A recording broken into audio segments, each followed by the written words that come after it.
नरम तबीयत एकदम बढ़ता, मौत आई तक रोकता हो, उलट गरम हो जिस दिन चलता, जेर भरी दुख भोगता हो। नमस्कार दोस्तों, आज का हमारा विषय है मंगल अगर भाव नंबर 3 पर बैठ जाए तो उसका क्या नफा और नुकसान होगा और किस तरह ये आपकी जिंदगी को प्रभावित करेगा। चलिए बात करते हैं।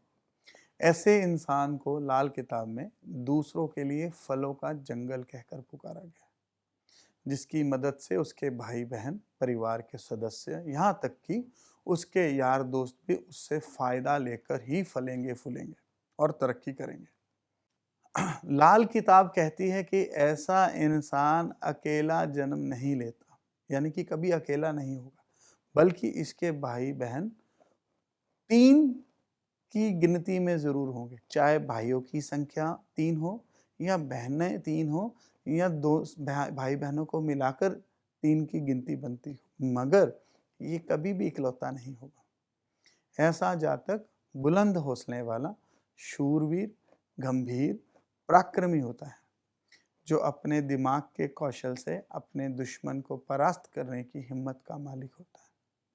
पर खुद के रिश्तेदारों और परिवार के लिए इसे चिड़ियाघर का शेर कहा गया है, जिसे अपनी ताकत का पूरा ज्ञान ना हो। अब इस बात के कई मतलब निकलते हैं और इसका अनुभव भी हर इंसान पर मैंने अलग अलग देखा है।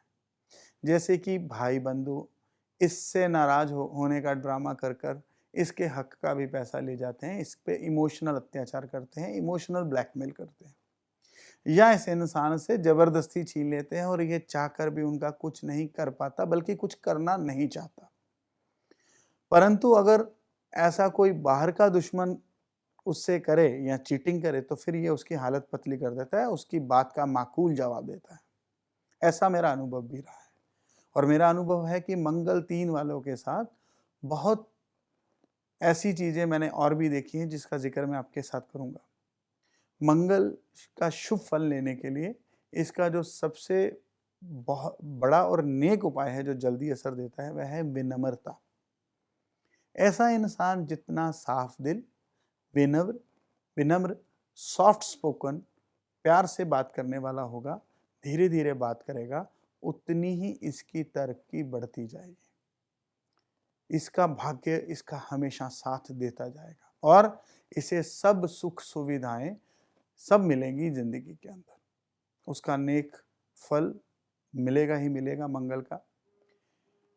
ऐसे इंसान को शारीरिक शक्ति की तरफ हमेशा एक अजीब सा आकर्षण बना रहेगा। ऐसा इंसान हमेशा योग आदि को, जिम आदि से, एक्सरसाइज आदि से इसका हमेशा ही लगाव रहेगा। चाहे साल में 2 बार करे या 10 बार करे या पूरा साल करे, लेकिन शौकीन पूरा रहेगा। मंगल के कुछ खराब प्रभाव भी हैं जो हर हर जगह पर आपको अच्छे और बुरे देखने को मिलते ही हैं। वो है कि अगर इसने अपनी नेचर जो है अकड़ वाली रख ली, एटीट्यूड रख लिया या ईगो रख ली, तो फिर इसकी तरक्की रुक जाएगी। जो मैंने हालात पहले बताए हैं उसका बिल्कुल उलट असर होगा। ऐसे इंसान को चाहिए कि अपनी शादी भी अगर हो सके तो बिल्कुल धूमधाम से या बैंड बाजा बजवाकर नाच गाने के साथ ना करें, बल्कि शादी के बाद शादी को सिंपल करना चाहिए। नहीं तो क्या होगा, शादी के बाद इसका जो लंबा समय है उसके लिए इसके लिए मुश्किलों वाला होगा, जिसमें इसकी गृहस्थी के अंदर प्रॉब्लम आ सकती है, अलगाव आ सकता है, परेशानी आ सकती है। इसे बुध का उपाय करने के बाद ही शादी करवानी चाहिए। ऐसा मैंने बहुत लोगों को करवाया भी है और मैंने जिन लोगों ने नहीं किया, मैंने ऐसे लोगों को कुछ देर के लिए पछताते हुए भी देखा है। इसलिए मैं आपको हिदायत दूंगा कि आप ऐसी गलती, अगर आपका भाव तीसरे पे आपका या किसी परिचित का या मित्र बंधु का है, तो ऐसी गलती मत कीजिएगा।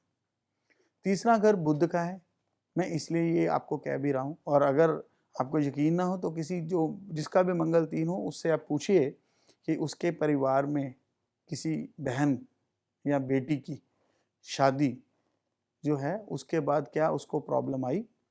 अगर वह अच्छी स्थिति में भी रही है तो उसका उत्तर ये मिलेगा कि ये अच्छी स्थिति तब पैदा हुई जब उस बहन के घर में बेटा पैदा हो गया। बेटा पैदा होने के बाद उस बहन की ज़िंदगी के अंदर सुधार आ जाएगा और उसकी ज़िंदगी के अंदर की परेशानियाँ ठीक हुई होंगी। ये आपको उत्तर मिलेगा, आप चाहें तो पूछ के देख सकते हैं। ये दोस्तों ये सब बातें कभी-कभी आप किताबों में खोजने जाएँगे तो नहीं मिलेंगी, क्योंकि मेरे कई ऐसे मित्र हैं जो इसके लाल किताब को स्टडी करते हैं, पढ़ रहे हैं या आगे उसका एक्सपीरियंस लेना चाहते हैं, तो वो किताबें खोजनी शुरू कर देते हैं, लेकिन हर बात किताबों में नहीं, एक्सपीरियंस से भी आती है। बृहस्पति अगर ऐसे इंसान का भाव 9 में हो, तो इसके ससुराल वाले प्रॉपर्टी का हिस्सा ज़रूर देंगे इसे। वैसे भी इस इंसान को प्रॉपर्टी, जायदाद जो है वो ससुराल से मिलता ही है। अब भाव 9 में अगर बृहस्पति और मंगल 3 में है तो ऐसा हुआ, हालाँकि दोनों आपस में मित्र हैं। अगर वही बृहस्पति अगर भाव नंबर 11 में बैठ जाए, तो फिर ऐसा इंसान अपने रिश्तेदारों की मौतों से दुखिया होगा। आप कोई भी गणना पकड़ लीजिए, चाहे वो लाल किताब है, चाहे वैदिक ज्योतिष गणना का कोई भी सूत्र पकड़ लीजिए, आपको यही मिलेगा कि मंगल और बृहस्पति मित्र हैं और इनका आपसी दृष्टि से फ़ायदा होगा। लेकिन जो मैंने बोला अभी, वे सब बिल्कुल उलट है। यही है दोस्तों लाल किताब। इतना सब कुछ लाल किताब में विस्तार से लिखना और उसको एक्सप्लेन करना, हालाँकि सब संभव नहीं है, लेकिन मैं कोशिश करता हूँ आपको कुछ जो मेन तथ्य हैं, वह आपके सामने मैं रखूँ। अब बात करते हैं उपाय की। दोस्तों, अगर संभव हो, हाथी दाँत अगर आपको मिल सकता हो या पुराने बुजुर्गों के पास ऐसी कोई उसकी आइटम पड़ी हो, तो ऐसे इंसान को हाथी दाँत जो पहनना या अपने पास रखना हमेशा नेक फल देगा। जितना विनम्र बोलेंगे उतनी ज़्यादा तरक्की, जितना ईगो रखेंगे उतना ज़्यादा डाउनफॉल देखेंगे। भाई बहनों की जितनी मदद करेंगे उतनी फ़ायदेमंद रहेगा, लेकिन उनसे अच्छाई की उम्मीद ना रखें, क्योंकि भाई बहनों में से जो अच्छाई है वो बहुत कम ही ऐसे किस्मत वाले होंगे जिनको मैंने मिलती हुई देखी है। ऐसे इंसान को कभी भी अपना पेट मोटा नहीं होने देना चाहिए, वरना आपकी किस्मत के अंदर ये खराबी पैदा करेगा। अपनी शादी मैंने आपको पहले ही बताया, उसकी हिदायत भी दी कि धूमधाम से बिल्कुल ना करिए, सादे तरीके से करिए, ये आपको नेक फ़ायदा देगी। चांदी का बेजोड़ छल्ला, बिना जोड़ का, ढलाई वाला, जिसको मेल्ट करके बनाया गया हो, ना कि चांदी के 2 हिस्सों को आपस में जोड़कर बनाया गया हो। तो मेल्ट किया हुआ चांदी का बेजोड़ छल्ला पहनना आपके लिए फ़ायदेमंद रहेगा। आगे बात करते हैं कारोबार की। कैसे कारोबार ऐसे इंसान को फ़ायदा देते हैं? दोस्तों, हाथी दाँत पहनना और हाथी दाँत के काम बहुत फ़ायदा देते हैं। पुराने ज़माने में जो नव वधू का जोड़ा जो चूड़ा था, यानी जो चूड़ियाँ वो अपनी कलाई में पहनती थी, वे हाथी दाँत से ही बनती थी। आज भी यहाँ तक कि पियानो के कीबोर्ड्स हाथी दाँत से बनते थे, हारमोनियम के कीबोर्ड्स हाथी दाँत से बनते थे, ऐसी कई ज्वेलरी बनती थी। अब शायद इसका ट्रेंड खत्म हो गया है और इसमें गवर्नमेंट ने भी बैन लगा रखा है, लेकिन मेरा फ़र्ज़ था जो लाल किताब में लिखा है वह बताऊँ, इसलिए मैंने आपके सामने रखा। इसके साथ-साथ डेंटिस्ट या डेंटिस्ट के साथ जुड़े हुए जितने भी इक्विपमेंट्स हैं, उनका बेनिफिट आपको मिल सकता है। न्यूरो के साथ रिलेटेड कैसा भी, यानी न्यूरो के साथ आप चाहे तो मेडिकल लाइन में चले जाएँ, न्यूरो के साथ आप फार्मास्यूटिकल लाइन में चले जाएँ, ये आपको फ़ायदा देगा।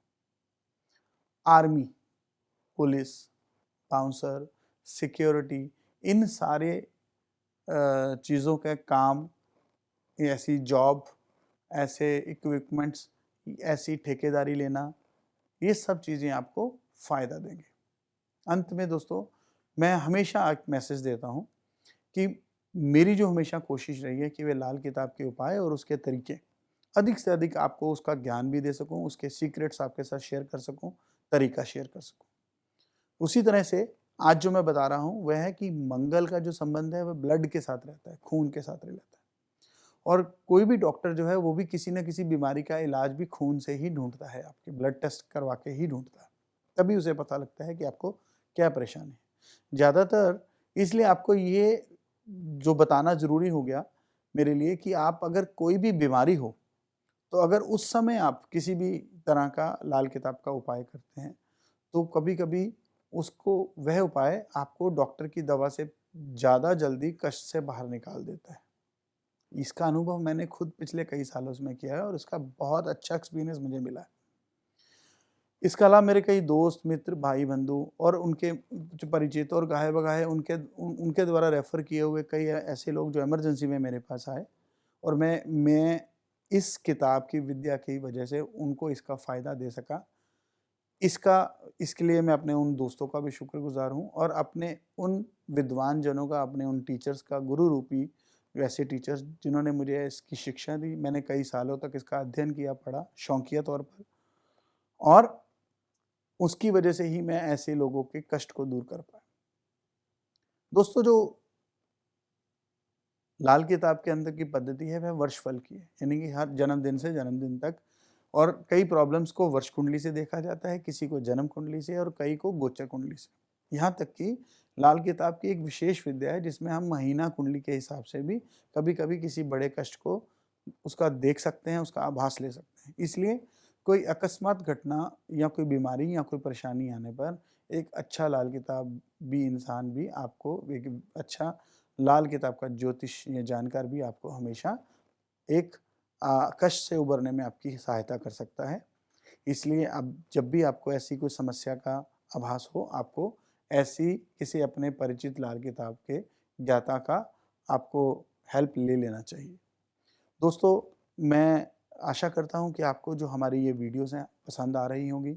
मैंने अभी तक लगभग 100 से ज़्यादा वीडियोज़ अपने चैनल पे भी शेयर की हैं और आगे भी हम लोग करते रहेंगे। जल्दी मिलेंगे नए टॉपिक के साथ, नई बातों के साथ। नमस्कार।